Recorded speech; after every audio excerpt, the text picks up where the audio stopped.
ยุ่งมันหลงตั้งใจเรียนตั้งใจศึกษาตั้งใจปฏิบัติคือกายกรรมคือกายของเราคือเด้อกายกรรมคือการกระทำกายของเราเนี่ยบ่เบียดเบียนผู้ใดอันที่สองเมตตาวจีกรรมคือมีความเมตตาเราจะให้รอบสนองถึงข้าววาจาที่อ้อนว้านมีประโยชน์ต่อกันนะครับคือเว้าโลยเว้าคอยเว้าเช้าเว้าขาน้อยเว้านำกันให้เว้าขาน้อยผมไม่เว้าผัวมึงไหนขาน้อยเว้าไอ้จ่วยเนี่ยหรือกันให้เว้าขาน้อยหรือว่าเจ้าคอยนี่สำหรับอุปสมบทอุปสิกาแต่สำหรับไอ้จ่วยเนี่ยขาน้อยโดยสมณีโดยขาน้อย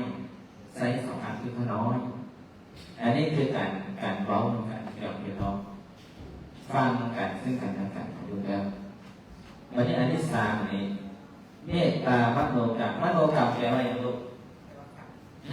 มโนแปลว่าอย่างกรรมสามไหน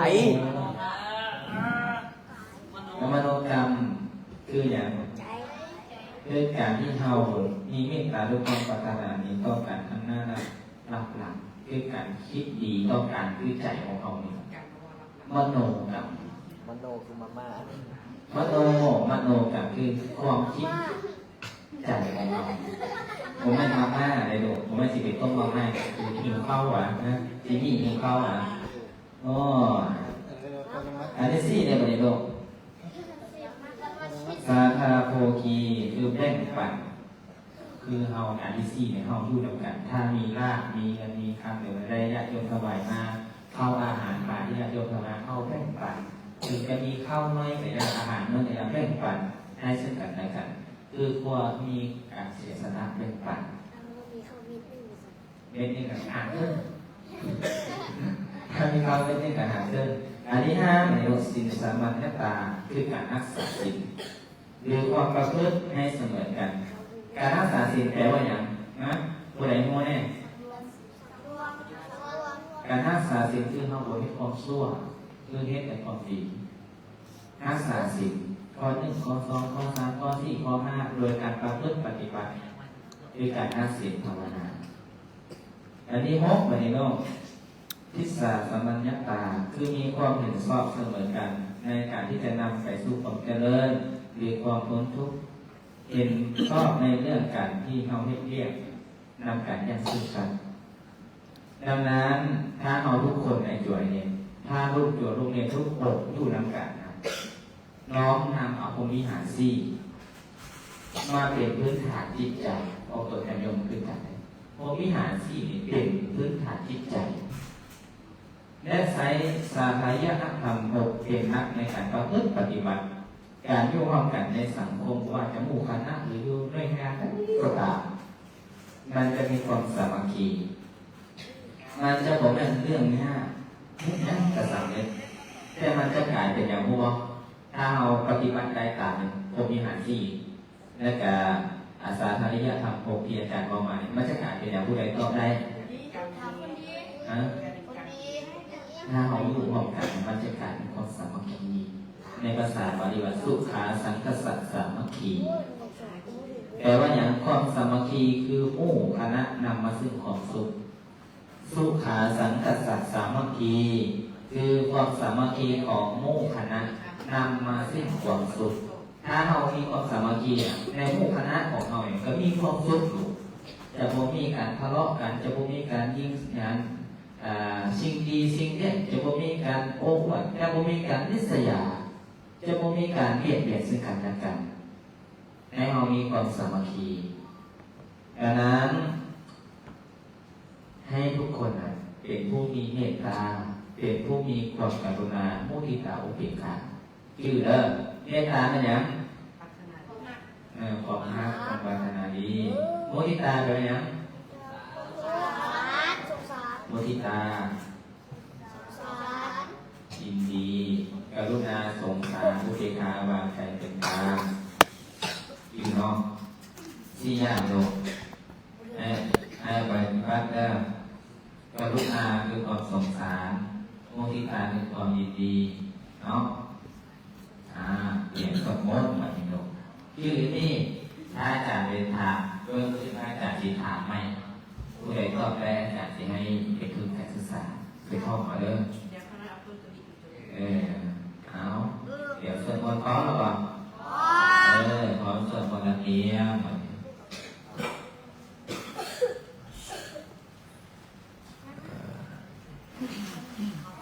เสียงได้ยินเนาะเสียงได้อยู่สิสวดมนต์เลยบ่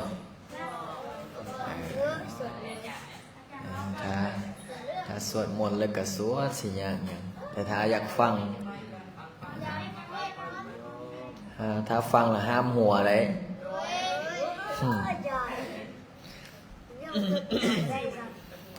แม่นว่าเว้าหยังไปกับหัวเอ็กปานคนเมาซาโจวงใครอยู่ช่วงนี้เนาะเดี๋ยวโจจิมมี่กับโจติ้งหัวลายหัวยิ้มลายเมื่อวานนี้เป้าให้เป็นยังไงล่ะเศร้าเลยเนาะเอาอันนั้นใส่นะโอ้คักเลยเนาะเป้าพระใครอยู่เป้าก็ถูกแค้วแล้วจะมาเป้าถ้าพอได้ถูกแค้วมาเป้าตอนเช้าสิตายสลบแล้วโปรแกรมที่จะเดินทางไปอินเดียออกมาแล้วโปรแกรมที่จะเดินทางไปประเทศอินเดียเมื่อก่อนฟังเมื่อก่อนภาพเสียงฉันโปรแกรมที่จะเดินทางไปอินเดียเสียงดีเนาะ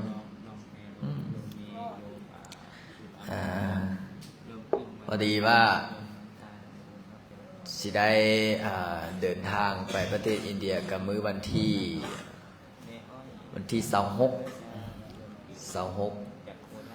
26เดือน1สากลโปรแกรมอันนี้โปรแกรมคร่าวๆแต่ยังบ่ทันฟันธง 100% แต่น่าจะ 90% 99% แล้วยังอีกเปอร์เซ็นต์เดียวตอนนี้ก็ไปนำคณะแสวงบุญคณะของแม่ชีปุญญนุชเจ้าสำนักอยู่จังหวัดโคราชอำเภอแถวสีคิ้วหรือวังน้ำเขียวพุ่นล่ะก็จะได้ไปประเทศอินเดียไอ้จัวพระอาจารย์สิเว้าให้ฟังตอนพระอาจารย์เป็นจัวก็อยากไปอินเดียนำเขาไดเห็นเขาไปอินเดียว่าโอ้ประเทศอินเดียเนี่ยมันเป็นจังไดมันเป็นจังไดประเทศอินเดียเนี่ยมันสิคือเขาเว้าบ่ว่าซั่นอยากไปแล้วฮู้บ่เฮ็ดจังไดอยากไปคนรุ่นค่อยนี่มาสิให้อยากไปก็ต้องเรียนให้จบตั้งใจเรียนให้จบเสร็จเรียบร้อยก็ตั้งจิตตั้งใจพระอาจารย์ไปอินเดียปีแรกๆเอาฟ้าอะไรให้มูยาฟ้าทักทายเลยเดี๋ยวดังแยกวงเลยเนาะเสียสมาธิหมดเลยฮอดใส่แล้วบัดนี้ฮอดกำลังสิไปอินเดียเรียนจบใหม่ๆกำลังสิไปประเทศอินเดียตอนนั้นอายุ19โอ้บวชพระใหม่ๆแต่ก็ยังมีความลังเลใจว่าอายุ19นี่เขาว่าบวชพระบ่ได้ก็เลยตัดสินใจเอาวะอุสิซิกไปเฮียนวะก่อนสิซิกเฮ็ดจังได๋ก่อนสิซิกโอ้ยบอกว่าก่อนสิซิกก่อนสิไปเฮียนก่อนสินั่นก็ทีแรกว่าสิไปเฮียนต่างประเทศพุ่นใดเห็นหน้าตาคือฝรั่งก็สิไปเฮียนประเทศอังกฤษนิวซีแลนด์มาทีนี้ก็ตั้งใจไปเดินธุดงค์ไปเดินธุดงค์มันคักได้นอนกลางดินกินกลางทรายนั่งสมาธิบ่มีแล้วอันสิยุ่งหัวบ่มีว่าอันสิเดือดร้อนใจคือคุมือนี่โอ้ไปพอใจในสิ่งที่มียินดีในสิ่งที่ได้ค่ำใส่นอนนั้นปักกดนอนยุงกัดไก่ย่าพวกกินไก่ย่านอนบ่สนคุมือนี่โอ้ยคิดลายหัวจนล้านพ ผมจนล่วงหน้าจนเหี่ยวคู่มือเนี่ยคิดยันบ่มีอันอยู่อันกินให้ลูกโจรลูกเนรก็เลยว่าโอ้สมัยก่อนนะคำใส่นอนนั้นปรากฏตามป้าตามเขาทีนี้ก็เลยเฮ็ดพาสปอร์ตเดินทางโอ้ได้ยินข่าวว่าเขามีโครงการเดินธุดงค์ 3,000 กิโลป่าตรง 3,000 กิโลใส่เบอร์เดินกันมานับมือเขาเดินได้มือละ20 กิโลก็โอ้หลายเดือนอยู่ตัดสินใจไปบอกย่าพ่อกราบ3 ครั้งย่าพ่อเพิ่นว่าอย่าไปใดเพิ่นว่าเอาภาษาไทยเมื่อยไปเลยเจ้าเพิ่นเลยว่าไอ้หูภาษาไทยเมื่อยบ่เจ้าสิไปเลยอยากทุดงสิปัทุดงนี่ผิดพี่บ้านพี่เมืองเปิ้นไหนปัทุดงนี่ผิดผีเมืองนะคือญาพ่อเพิ่นว่าโอ้อันนี้บ่สนแล้วเนาะก็เลยว่าโอ้ญาพ่อบ่ให้ไปก็ยากข้าน้อยสิไปเขียนหนังสือเฮ็ดเส้นปื้อมีเงินติดกระเป๋าอยู่ 2,000 บาทกันจ้างรถเสีย 1,000 บาทมาจ้างรถข้ามด้านไปอีก 1,000 บาทเหลือเงินติดกระเป๋าอยู่ 250 บาทก็เลยพอนั่นก็เลยว่าโอ้คักบาทนี่กูบ่มีเงินเฮ็ดจังได๋ไปทางใดล่ะบัดนี้บ่มีเงินแล้วเป็นจังได๋บ่มีเงินก็ย่างแล้วบาดนี้บ่ได้สนก็เลยไปย่างทุดงน้ำเขาโอ้ยตีนผุตีนพองตีนนี่ไหม้หมดดำก็ดำจ้อยก็จ้อยน้ำก็บ่ได้อาบผ้าก็บ่ได้ซักปานนั้นไม่ออกห่มปึ๊บไม่ออกว่าโอ้ในนี้แหละจังขังพระดำๆในนี้พระบ่ซักผ้านี่แหละจังขังนะวันนี้พระอาจารย์ก็เลยว่าเอ้าขังก็ขังว่ะโอ้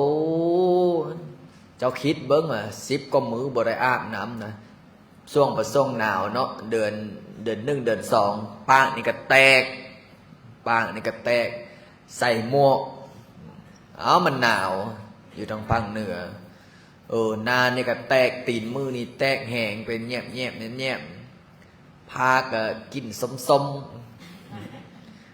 วันนี้ก็เลยว่าเพราะว่าฝึกวันนี้ก็ย่างไปตะก้อนนะย่างจากวัดอย่างไรวะ7 ยอดเลยวัด7 ยอดพระธาตุ7 ยอดนี่แหละอยู่เชียงใหม่ย่างไปแล้วก็ไปวัดดอยสะเก็ดเจ้าบ่ฮู้ดอกคอยกับว่าให้ผู้ที่เขาฮู้ในไลฟ์สดย่างไปดอยสะเก็ดย่างไปทางผู้ละอำเภอแสงดอกแสงดาวไปอำเภอฝ่ายพุ่นจนไปฮอดพูนอำเภอแม่จันเชียงรายเสร็จเรียบร้อยโอ้กูรอดตายแล้วกูวันนี้เขาว่ายังไหนยังอีกด้านนึงไหนวันนี้ก็มันมาย่างบัดนี้มาย่างอีกด้านนึงมาย่างจากสระบุรีลบบุรีสระบุรีแหละน่าจะเป็นลบบุรีเนาะลบบุรีเข้าอยุธยาเข้าหนองจอกกรุงเทพจนมานครปฐมปื้ยย่างแถวนั้นพอออกไม่ออกผมมีศรัทธาเด้พอออกไม่ออกผมมีศรัทธาใส่บาตรในป้าเอาลุงตุงนังเอาลุงตุงนังมาม่าปลากระป๋องข้าวสารอาหารแห้งเต็มวันนี้พอหลังจากนั้นมาพักอยู่กรุงเทพก่อนสิขึ้นเครื่องพอก่อนสิขึ้นเครื่องไปกราบพระพุทธเจ้าไปย่างอยู่พระพุทธเจ้าก็เลยพอไปนั่นนะโอ้ว่าซั่นเฮานี่เฮ็ดจังได๋ย่างธุดงค์มานี่ 4-5 เดือนละ 3-4 เดือนละเงินก็บ่มีแต่ก่อนน่ะบ่มีเงินบ่คือคุมื้อนี้บ่ทันฮู้จักกระถางเงินล้านเด้ยังบ่ทันดังตอนนั้นบ่ทันดังตอนนี้สิท่าว่าไปเดินธุดงค์แล้วโพสต์ลงเฟซนี่ปื้ย พอออกไม่ออกยังเป็นย่างตามก้นเพิ่มก็เลยหลังจากนั้นเขาบอกโอ้เห็นจังได้ว่าสันเขาป่าอาหารชีอุดมสมบูรณ์แต่ขาดอย่างเดียวคือยังหลวงพ่อเงินขาดอย่างเดียวหลวงพ่อเงินบ่มีเงินเนี่ยนะไปประเทศอินเดียบินลงปุ๊บเขาก็มาสัมภาษณ์ได้เป็นยังไงครูบาอาจารย์ว่าสันมาประเทศอินเดียนี่ดีใจป่ะคิดในใจว่ากูก็บอกคิดว่ากูสิได้มาเพราะว่าพระที่เข้าโครงการเป็น400-500ยังพลาดแต่99องค์เหลือนั่นบางองค์นี่เนาะเพิ่นเจ็บตีนเพิ่นยันเสียเปรียบเพิ่นว่าโอ้เจ้าอาวาสมรณภาพบางคนก็ว่าพ่อเขาน้อยบ่สบายแม่ผัวปะเมียทิ้งก็ว่ากันไปขออ้างก็เลยพระอาจารย์ก็เลยเอ้ากูนี่เจ้าอาวาสตายกูก็บ่กลับดอกวะพ่อแม่อยู่บ่อยู่กับย่าล่ะตั้งใจล่ะลงเครื่องโอ้ย่างไปตามย่างไปเนาะเพิ่นมียาพ่อหนึ่งตาเพิ่นบอดเบิ่งหนึ่งอันตาบอดเบิ่งหนึ่งเสร็จเรียบร้อยเพิ่นก็ย่างตามคันหน้าแหละย่างไปน้อยแต่ตกคันหน้าดังเบ๊ะมันตาบอดเด้ตาบอดครึ่งหนึ่งย่างไปย่างฟ้าวเนาะช่วงย่างฟ้าตามคันหน้าอินเดียคันหน้าน้อยคันหน้าอินเดียประมาณ20 เซน30 เซนย่างไปเดี๋ยวน้อยนึงอ่ะเปะล้มลงมาเลยล้มใครไม่ล้มล่ะล้มเต็มเพราะขี้อินเดียพะนะ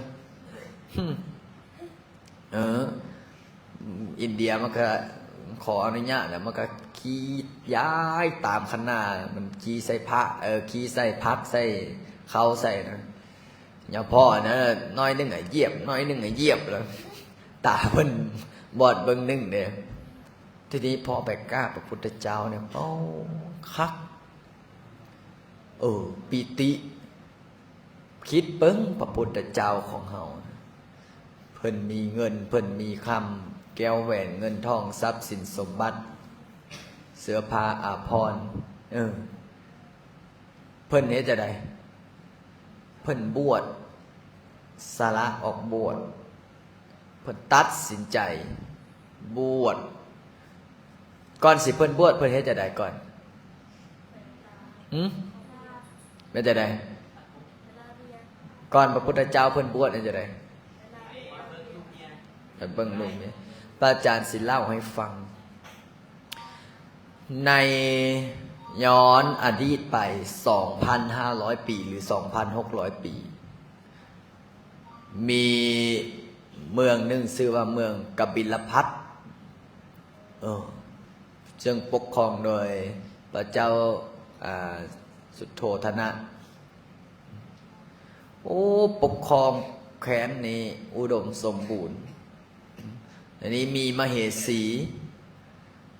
คือแม่พระพุทธเจ้าแหละแม่พระพุทธเจ้าเนาะก่อนสิพระพุทธเจ้ามาเกิดแม่พระพุทธเจ้านี่ฝันว่าจะไดฝันเห็นช้างเผือกเอาดอกบัวเอาอย่างมาใส่ท้องเอาไปอาบยุสะอโนดาเทวดาคนใดเสร็จเรียบร้อยมาบัดนี้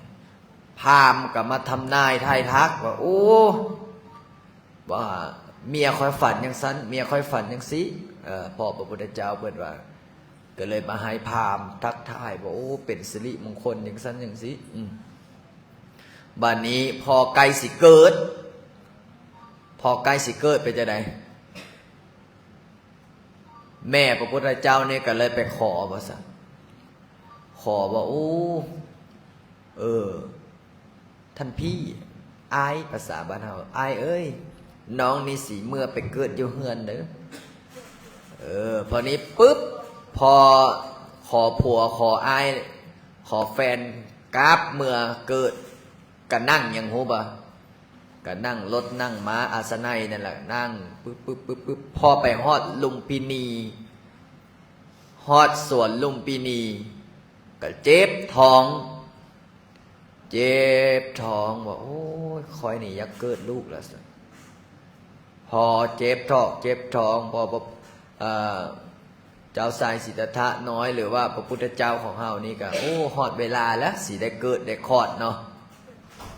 วันนี้เกิดปุ๊บเทวดาเนี่ยนะ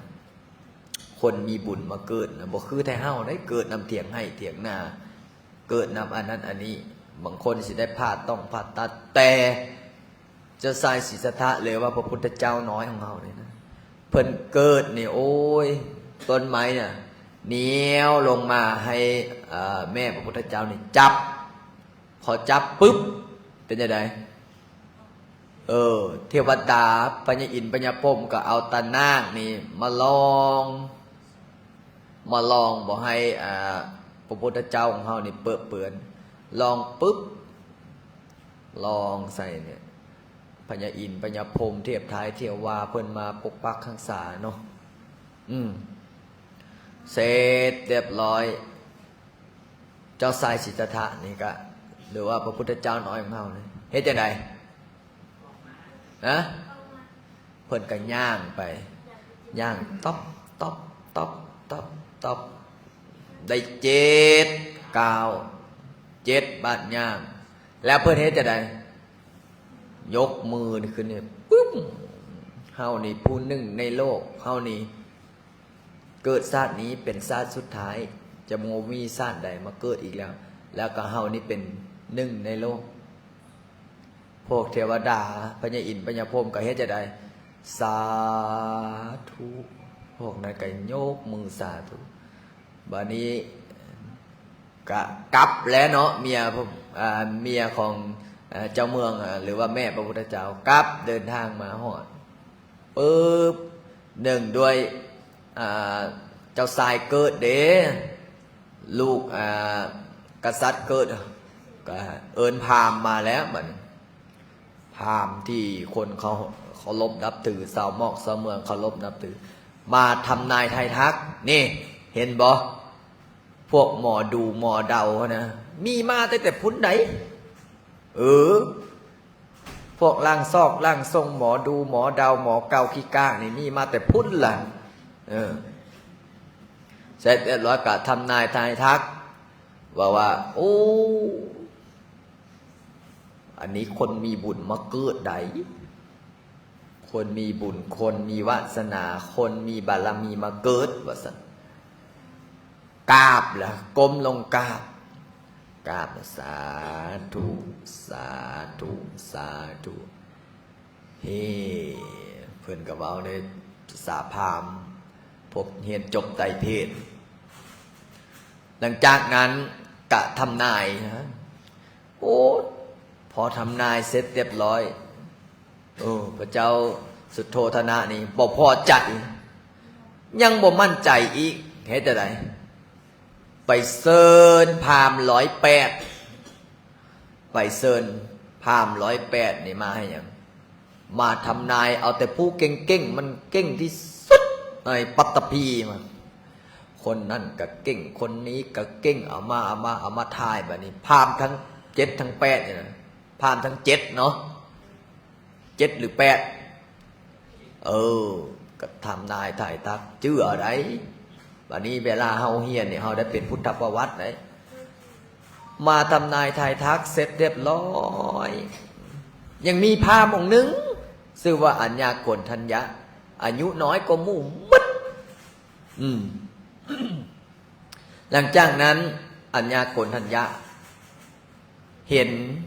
พราหมณ์ที่มีอายุเห็นพราหมณ์ที่นั้นทำนายทายทักว่าเจ้าทรายนี่นะหากว่าอยู่ครองเมืองก็ได้ยืนหนึ่งในปัตตภีคือครองเมืองด้วยศีลด้วยธรรมคือเป็นใหญ่เป็นกษัตริย์มีศีลมีธรรมครองเมืองด้วยศีลด้วยธรรมแต่ถ้าออกบวชก็สิได้ตรัสรู้เป็นองค์สมเด็จสัมมาสัมพุทธเจ้าเป็นศาสนาเอกของโลกเป็นศาสดาเอกของโลกพราหมณ์ทั้ง3ทั้ง4ทั้ง5ทั้ง6ก็ทักทายไปแต่อัญญาโกณทัญญะยืนยันอย่างเดียวว่าอุ้ยอันนี้เนี่ยพระโอรสของเฮาเนี่ยนะข้าพเจ้านี่ขอยืนหนึ่งว่ะ ต้องออกบวชนี่ต้องออกบวชแล้วก็ตัดสหุเป็นองค์สมเด็จสัมมาสัมพุทธเจ้าหลังจากนั้นโอ้ผู้เป็นพ่อกระวนกระวายฮ้อนอกฮ้อนใจพอฮ้อนอกฮ้อนใจโอ้ตายบัดผู้ใดสิมาของเมืองผู้ใดสิมาสืบต่อบัลลังก์ของเฮาก็เลยตัดสินใจบัดเนี่ยวางแผนให้พวกนางสนมพวกเสนาอามาตย์วางแผนแต่ในเมื่อพระพุทธเจ้าเขาเกิดมาหรือว่าประสูติมาเนี่ยอยู่ได้แต่7 มื้อผู้ที่เป็นบิดามารดาผู้เป็นแม่เป็นยังไงได้สิ้นพระชนม์ได้สิ้นพระชนม์หรือว่าไปสวรรคตพูนได้ไปเกิดสวรรค์สันฟ้าโดยอานิสงส์เกิดพระพุทธเจ้าออกมาบัดนี้ พอแม่ของพระพุทธเจ้าของเฮาเนี่ยเพิ่นได้สวรรคตหรือว่าตายก็เลยได้มีแม่ไหมพอมีแม่ไหมแล้วเป็นยังไงก็เลี้ยงก็เกิดก็เบิ้งก็แย่งอะไรบัดนี้ผู้เป็นพระราชานะก็บอกว่าเอา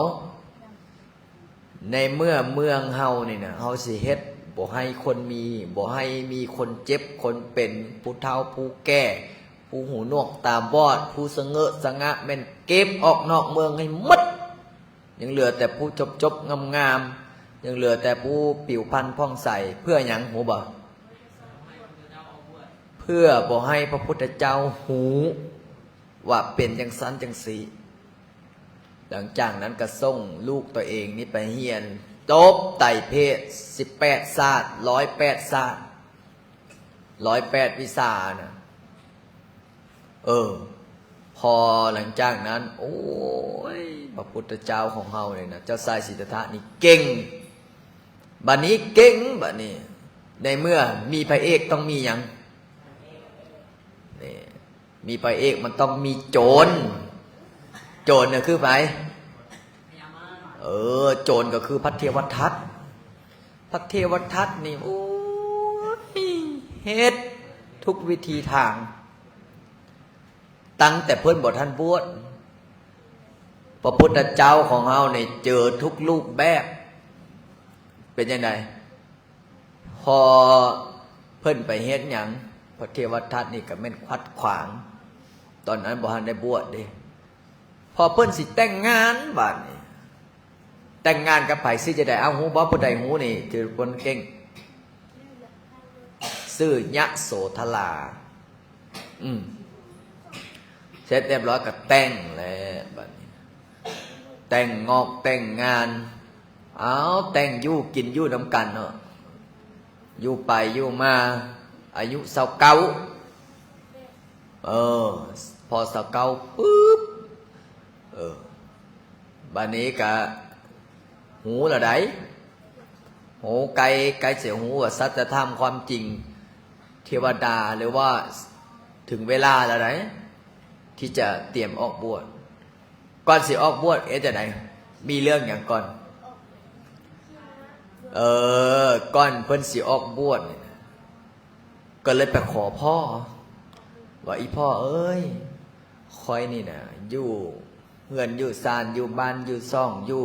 ปราสาทราชสว่างนี่กะมาหลายฟ้าหลายปีแล้วคอยนี่อยากจะหูว่าสัคอยนี่อยากหูอยากเห็นว่าอยู่อันนอกเมืองกำแพงนี่เป็นจังไดเจ้าสายสิทธัตถะหรือว่าพระพุทธเจ้าของเฮาเพิ่นว่าจังซี่บัดนี้พ่อก็เลยว่าจะได้โอ้ยลูกเอ้ยบ่ต้องออกไปกะยาว่าซั่นอยู่ข้างนอกเมืองนี่โอ้ยบ่เป็นตาเบิ่งอยู่คืออยู่เมืองเฮานี่ดอกว่าซั่นอยู่เมืองเฮานี่โอ้อุดมสมบูรณ์ทุกสิ่งทุกอย่างเว้าในนั้นเจ้าชายสิทธัตถะเฮงอยากออกก็เลยบอกกับพ่อถ้าลูกบ่ได้ออกนี่หัวใจลูกสิแตกเป็น7 เสียนลูกก็สิอยู่บ่เป็นสุข พ่อก็เห็นโดยความฮักลูกเนาะก็เลยตัดสินใจได้ก่อนสีออกนี้ก็ให้ประชาชนข้าราษฎรไปเตรียมถนนหนทางโปรยดอกไม้โรยดอกไม้เฮ็ดจะได้โปรยดอกไม้โรยดอกไม้ตามถนนหนทางนี่นะเพื่อหยังเพื่อให้สวยสดงดงามเพื่อให้บ่สะเปะสะปะคนเฒ่าคนแก่ตาสีตาสายยายมียายมาตามถนนหนทางเก็บเขาเฮือนเขาซานเก็บเขาอุเขาถังมัดคนหูนอกตามบ้อนคนสะเงอะสะงะผู้หัวหยองผู้หัวยองหัววียังเก็บมัดให้มีแต่ผู้จบงามๆเลี้ยงไปตามเจ้าชายสิทธัตถะก็นั่งอยู่รถเกียร์รถม้านี่แหละยกมือเฮ้ฮัลโหลฮัลโหลฮัลโหลนะก็ประมาณนี้เสร็จเรียบร้อยพญาอินทร์ก็มาแล้วได้บัดนี้พญาอินทร์ก็แปลงเป็นคนเฒ่านะอิตาเฒ่าๆหลังก้อมๆแคววังแว่ง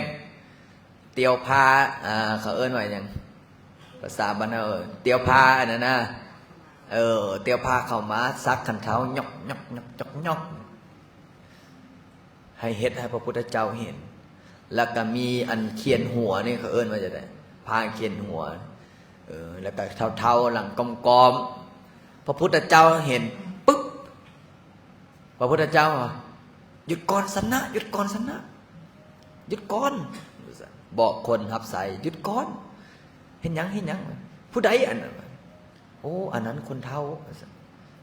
คนแก่โหตกใจเกิดมาบ่เคยเห็นคนเฒ่า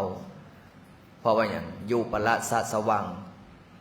หลายโพดเลยบ่ฮู้ว่าคนเฒ่าเป็นจังได๋หลังจากนั้นเฮ็ดจังได๋ก็เลยถามว่าเป็นหยังเขาจังเฒ่าว่าซั่นเกิดมาหลายฟ้าหลายปีกินข้าวหลายไห้นะมันก็เฒ่ากินข้าวหลายมื้อเสร็จเรียบร้อยพระพุทธเจ้าหรือว่าเจ้าชายสิทธัตถะนี่ก็ถามเฮาด้วยกันยังสิเฒ่าคือเขาวะแม่นเฮาก็สิเฒ่าคือเขาตายเฮ็ดจังได๋ล่ะบัดนี้เริ่มสลดใจแล้วได้หลังจากนั้นก็ขี่รถไปอีกขี่รถม้านี่ไปป๊อกกลับเข้าเมืองเริ่มกระวนกระวายฮ้อนอกฮ้อนใจบัดนี้บ่ขอพ่อบ่ขอแม่ไปอีละได้บัดนี้บ่ขอบ่บอกเจ้ามอกเจ้าเมืองบ่บอกพลาซอกพลาซาบ่บอกทหารตำรวจบ่บอกคนรับซอกรับไสลักไป2 คนกับนายสนะขี่ม้าตอกแตกออกไปเบิ่งออกไปสมเห็นผู้เฒ่าแล้วก็เห็นคนเจ็บเห็นคนเจ็บห้องโอ้ย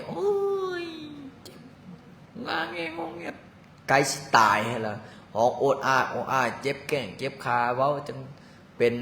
โรคขี้ทูดไม่แห้งเงี้ยก็เป็นนั่นแหละเพราะว่าอย่างเฒ่าแก่สลามาห้องโอยอ้ายยึดตูบกระป๊อก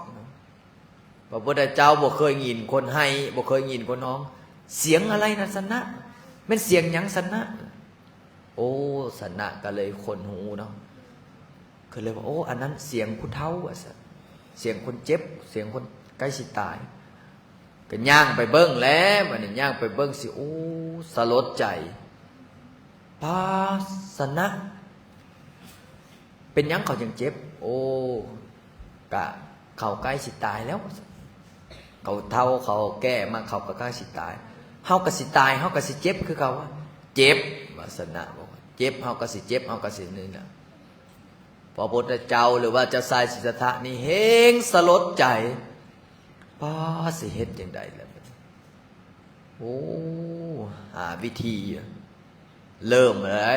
มตกตะนกใจแล้วบัดนี้ออกจากเฮือนคนเจ็บไปต่อยมทูตทั้ง4หรือว่าพญาอินทร์หรือว่าพญาพรหมหรือว่าเทวดานี่ก็เฮ็ดแล้วบัดนี้ทีแรกเฮ็ดให้เห็นคนแก่คนเฒ่าที่2มาเฮ็ดให้เห็นคนเจ็บที่3มาเด้กุศลธรรมา เฮ็ดให้เห็นคนตายอีนายนึ่งหัวหยองๆแล้วก็ลูกสาวไปยืนโยกข้างกล่องพรเลยบอลเขาสิจุดให้เจ้าชายสิทธัตถะเลยว่าพระพุทธเจ้าเขาเห็นก็ย่างไปตอกแตกไปเบิ่งอันนี้แม่นหยังวะสิอันนี้แม่นหยังถามสนะถามคนทำไสโอ้อันนี้คือคนตายคนตายก็มีบ่เฮ็ดจังได๋เขายังตายอันบ่ฮู้ก็บ่ฮู้คักเนาะบาดนี้สนะก็เลยบอกโอ้เขาเจ็บเขาแก้แล้วเขาก็ตายเฮาก็ตายคือกันบ่ตายว่าซั่นเฮาก็ตายโอ้เริ่มสลดใจหาวิธีเฮ็ดจังได๋บัดนี้จังพ้นตายมีบ่วิธีพ้นตายพระพุทธเจ้าเฮาก็ค้นหาทุกวิธีทางย่างไปย่างมาย่างไปบ้านนี้ ก่อนสิเข้าพระราชวังไปเห็นผ้าสีเหลืองๆนี่นะนั่งอยู่หัวร้อนๆอันนี้นะเจ้าชายสิทธัตถะก็ถามอันนั้นเป็นไผวะสันโอ้สมณะโอ้เป็นอย่างคือสงบสงเงียมแท้เป็นอย่างคืองดคืองามแท้วันนี้ก็เริ่มไรบัดนี้เริ่มสนใจเขาเพราะว่าเห็นยมทูตทั้งสี่แล้วเลยความแก้ความเจ็บความตายและก็สมณะอันนี้คือยมทูตทั้งสี่หลังจากนั้นมาฮอดพระราชวัง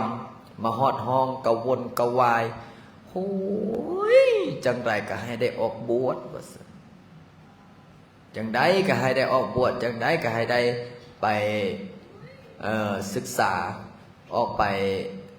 เพราะว่าเป็นฆราวาสญาติโยมเนี่ยมันทุกข์ทรมาน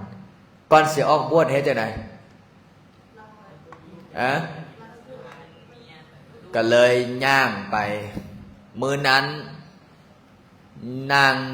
ยะโสธราหรือว่าเมียเจ้าชายสิทธัตถะเนี่ยนะเกิดลูกพอเกิดลูกพวกออกตนยันโยมหรือว่าพวกไอ้นั้นละพ่อแม่ประชาชนขุนนอกขุนนาง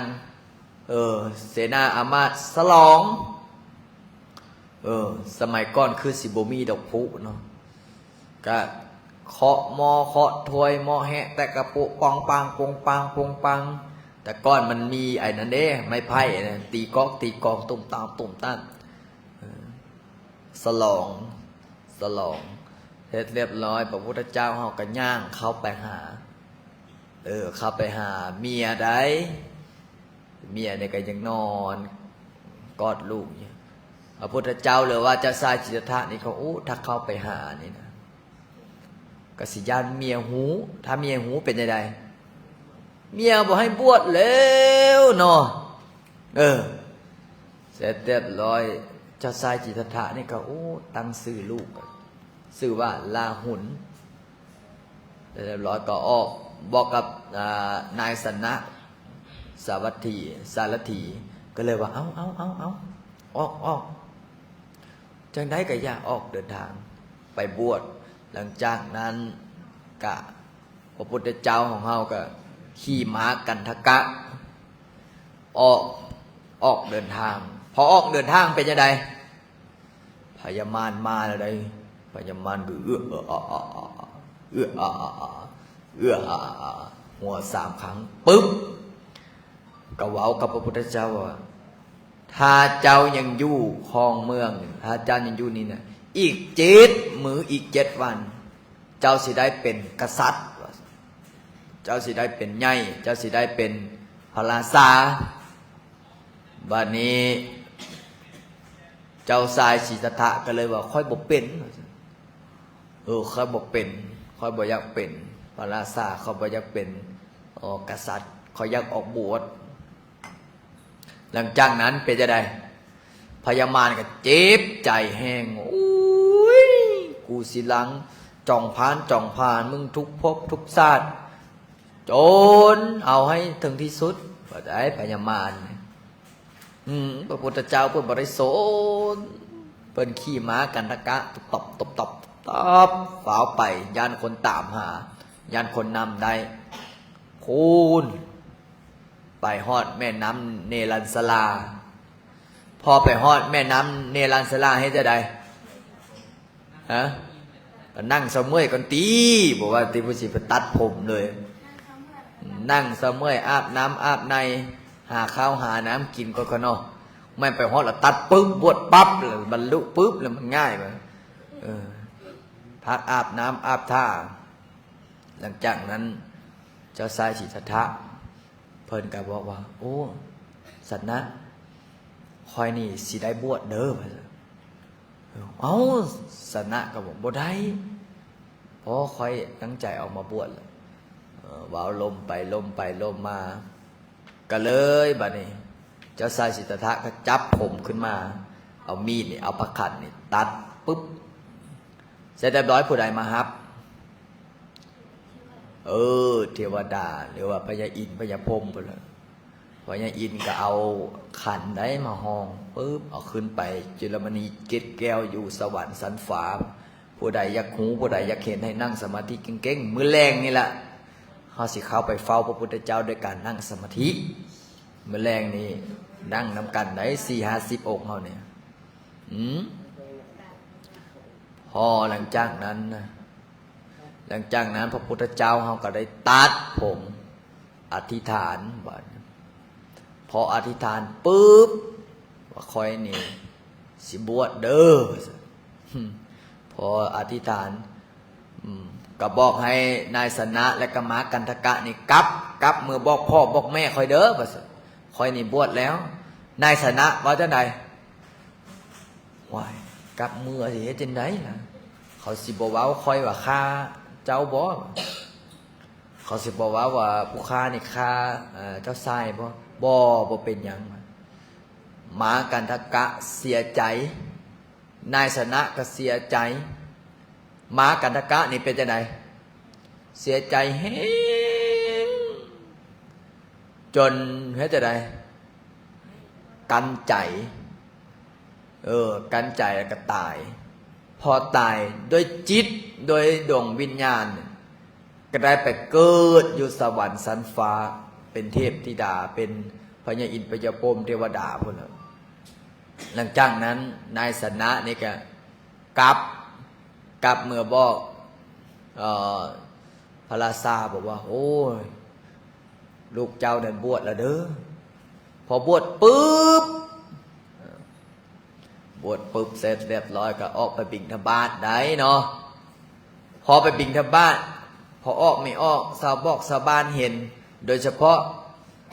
จุไอผู้สาวนะจุบ่มีผัวนะเห็นเจ้าชายสิทธัตถะนี่พาตุกเทวดามาแต่ถึงไหนคือหน้าตาดีแท้พวกหนึ่งก็ยังได้เอาไปเป็นผัวพวกหนึ่งโอ้คือว่านั่นแหละพวกอายุ30-40พวกบ่ได้แต่งงานเนาะจะเพิ่นยันบ่ได้ผัวเด้เฮ็ดจะได้ล่ะ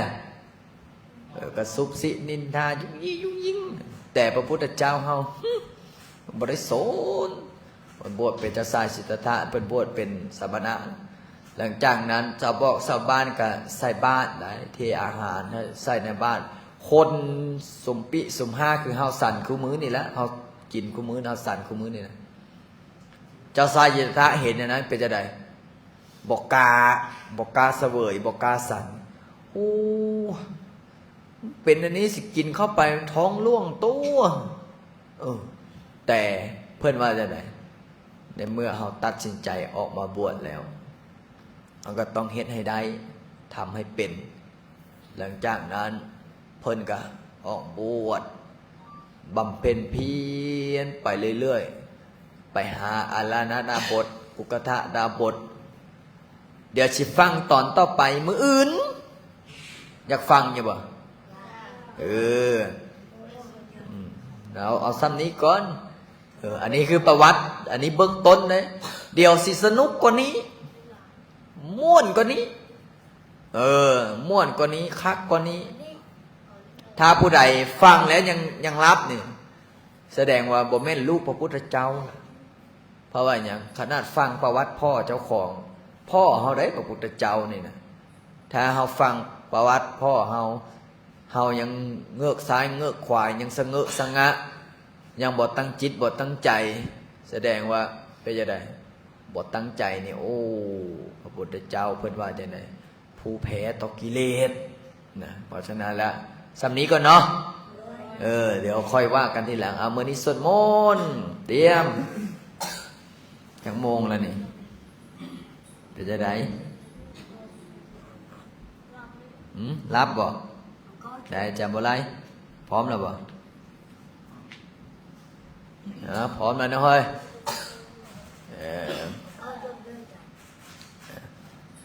พร้อมแล้วไหว้พระสวดมนต์นำกันเด้อมื้อนี้ถวายเสียงเป็นพุทธบูชาธรรมบูชาสังฆบูชาเด้ออะระหังสัมมาสัมพุทโธภะคะวะพุทธังภะคะวันตังอะภิวาเทมิสวากขาโตภะคะวะตาธัมโมธัมมังนามัสสามิสุปฏิปันโนภะคะวะโตสาวกสังโฆสังฆังนามามินะโมตัสสะภะคะวะโตอะระหะโตสัมมาสัมพุทธัสสะนะโมตัสสะภะคะวะโตอะระหะโตสัมมาสัมพุทธัสสะนะโมตัสสะภะคะวะโตอะระหะโตสัมมาสัมพุทธัสสะพุทธังสรณังคัจฉา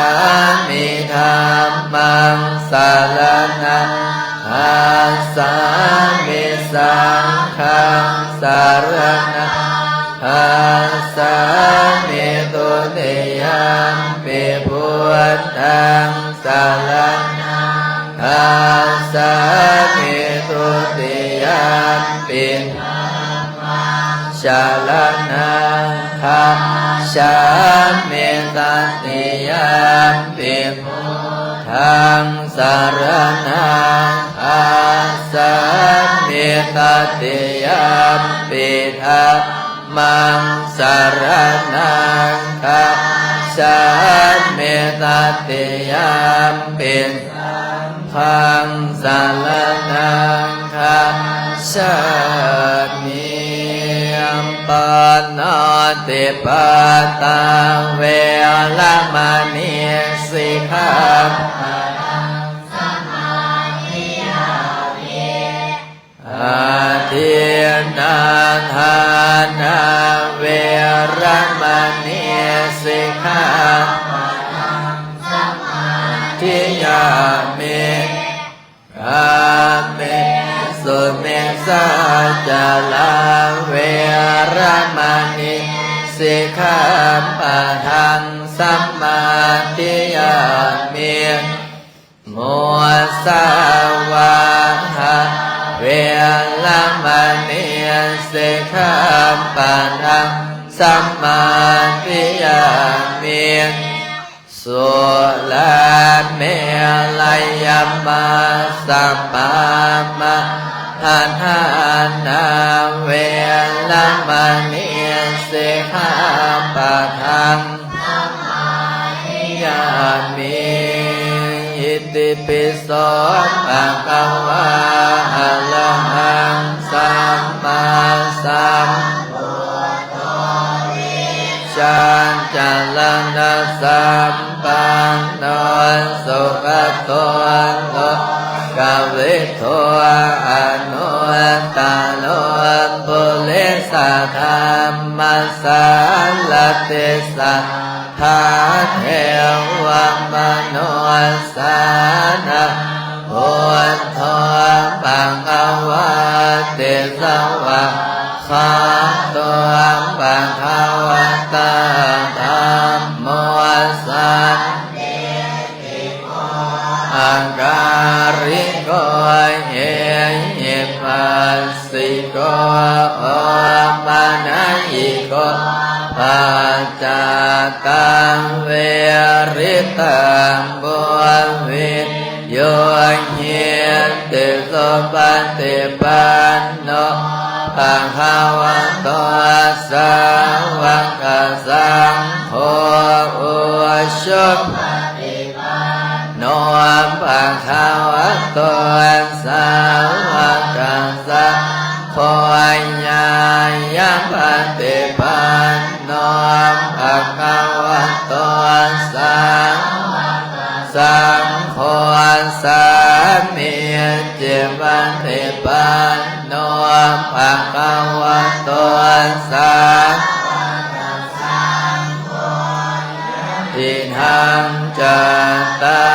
ลิปุริสายุคานิอันตปุริสัมบุคลาเอกสาวกสังโฆอังมุนายโยปังมุนายโยทังเกนัยโยอันสะเลกัลนิโยอนุตตรัสปุญญาเยตังโรกัสสติปะหงสหัสสัมมพิเนเมตสัมปุรันตังเกเมฆารังอุทิตาโคลัสเสนะมะลังทานาวิธรรมวิธินาสิตวะโมเอนโตตันเตสัสสะภาวะตุเตสยามะอาลานิมาลาติเลกัมมะปิโยเสตัสสะภารันเตโครัมปนัลลวะกัมมังกัมมันตังหายาขังคัมเตสุรันตวิธินาสิตวะโมเนโตตันเตสัสสะภาวะตุเตชยมังนาลากิเรงกัจวรังอันติอันตะบุตังทะวันกิจังกัมมัสสนิวสุตัง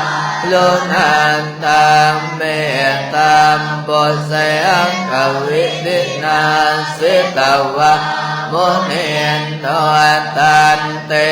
สัสสะภาวะตุเตชยบังกาลานิโอเคียตาคังกัมมันติอันตสุนังภาวันติโย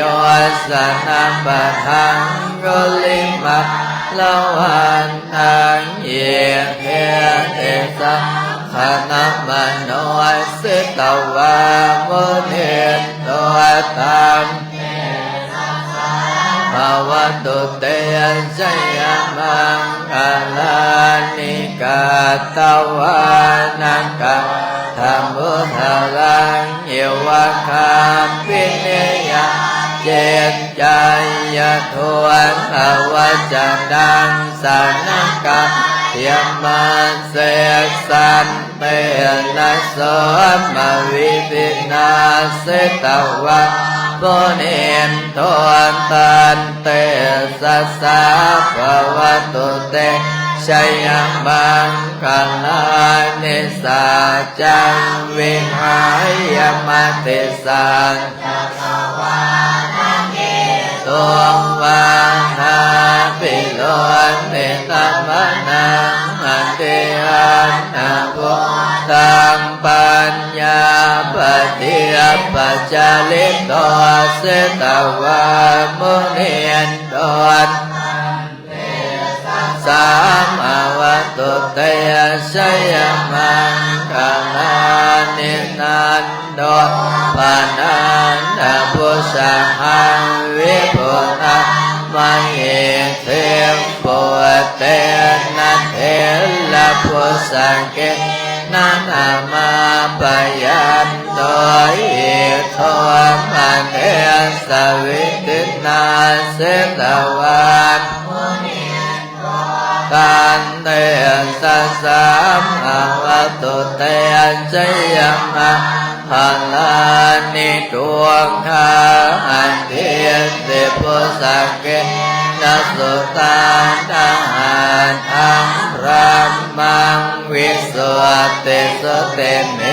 ติปักขะทิฏฐานังญาณังอเทนะวิธินาสิตวันตันเตสัสสะภวตุเตชยมังพลานิเอตาปิพุนนะชยมังพลาตะคาทายโยวะจันโนทินัสติเนสลับเตมัตตันเตยตะวันทานเนจุปัตตะวันเนโมขันสุขังอติกัมมัยยนะโรสปัญโยสโยเปียพุทธัสสะสิลิมาโตอายังมาลาสัจจัมปะปิมาโตปาราสโยวุโคสยัมเตมบะโมติตาชัยยันนาพระมังคะนะมเหสิโนสโยปิพุทธัสสะสิลิมโตอายังมาลาสัจจัมปะปิมาโตปาราสโยวุโคสยัมโพธิมันเตบะโมติตาชัยยันนาหินังกนามัยชิโนสโยปิพุทธัสสะสิลิมาโตอายังปิมาโตปาลาสโยวุโคสยัมโพธิมันเตบะโมติตาชัยยันนาเทวังนะมเหสิโนสโยปิพุทธัสสะสิลิมมาลาสัจจัมปะปิมาโตปาราสโยโอโคสยัมโพธิมันเตมะโมติตาชัยยนาสุปันนังคนะมเหสิโนสโยปิพุทธัสสะสิลิมาโตอายังมาลาสัจจัมปะปิมาโตปาราสโยโอโคมันเตมะโมติตาชัยยันนังนามกัณะมเหสิโนสโย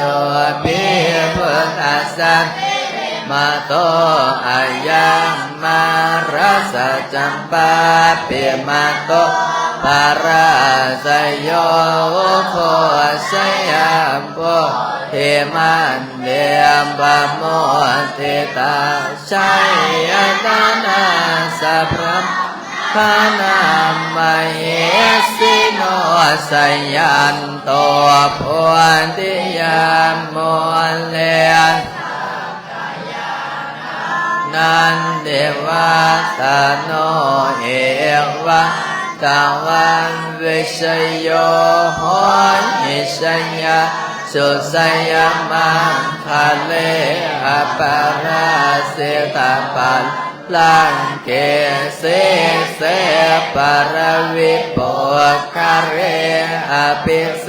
น านังอาคามันตัวปะโมสติชุนังกาตังโสมาคารังสุปาปาตังสุโหตสุขันโนสุโมโหตัวจะสุญิทังพระมัจจเลสุปัฏฐานินะกายกรรมังวาจากรรมังปนะทินังปนะทินังมโนกรรมังปานิกิเตปะทาคินะปะทาคินานิกะตวานารปันตาเทปะทาคิเนสัมปติสามินาสังวาสัพเพยะคาปะรายติภมมาจมหาเทวาภิภวันตุเมมหาปุญโญมหารัมโภภวันตุเมมิเตมะโหติพุทธังอุนะโมพุทธายะวิลานายโยวิลาโคนายังวิลาวิลานาสาวิลาอิริโยพุทธัสสะมามังพุทธัสสะสวะโหนสัมปติชามิเพ่งเพ่งอาเลือเลือสัมปติสามินาสังสีโมพมมันเทวาสัพเพยะคาปะระยัมติพมมาจมหาเทวาภิ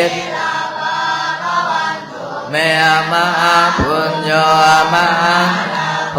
ภวันตุเมมิเตมังโหติพุทธังโอนะโมพุทธายะวิรันกระโคนายังวิรัยหิงสาวิลังเสวิรันอาสาวิรันพุทธัสสะมานิมามาพุทธัสสะสวะโหสัมปติสามิเพ่งเพ่งปามาเลือเลือสัมปติสามินาสังสีโมพมมาจะมหาเทวาสัมตรายันติพมมาจะมหาเทวาภิราภาภวันตุเมมหาปุญโญมหาราโภภวันตุเมมิอาโหอาเตพุทธามะอาหุนะโมพุทธายะวิรันหายโยวิระโคนายะวิรัยหิงสาวิรันสีวิรันภาษาวิรัยอิติโย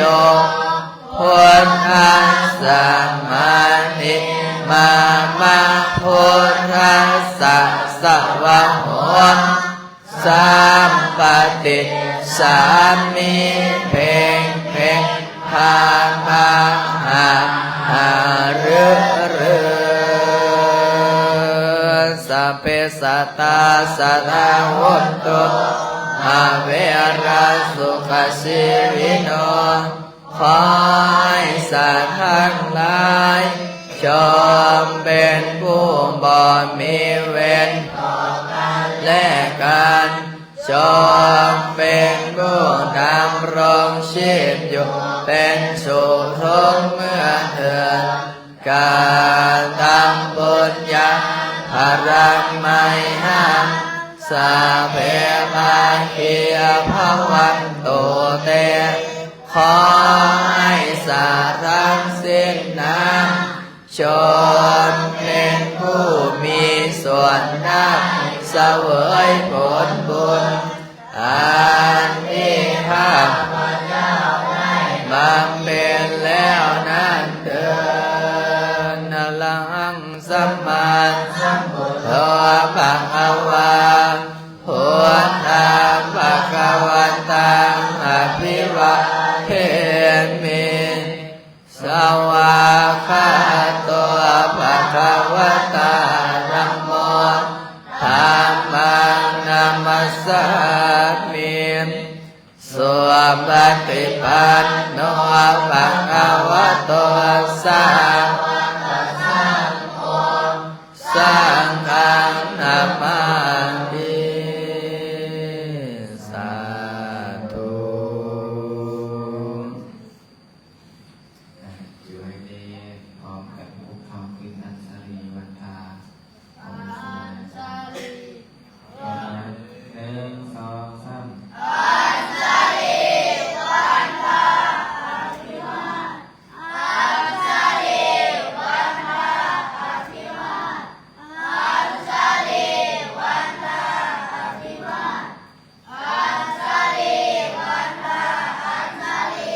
เดี๋ยวเอาไม่มาหันหน้ามาก่อนใช้โอ้ยเอาพอเพียงแต่ภูเขาบารมือมือนี้เราได้สวดมนต์ภาวนา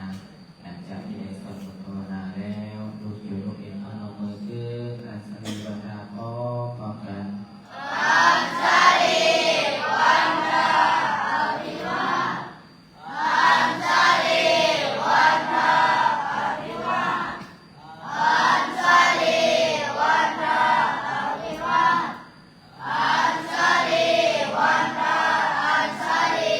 สา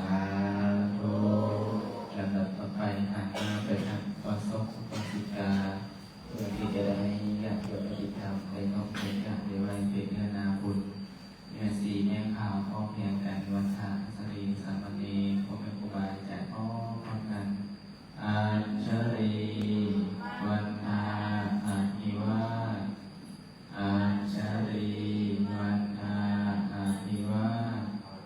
อัญชลีวันทาอาภิวาทอัญชลีวันทาอัญชลี รับพรสุขีติกายุโกภาวะ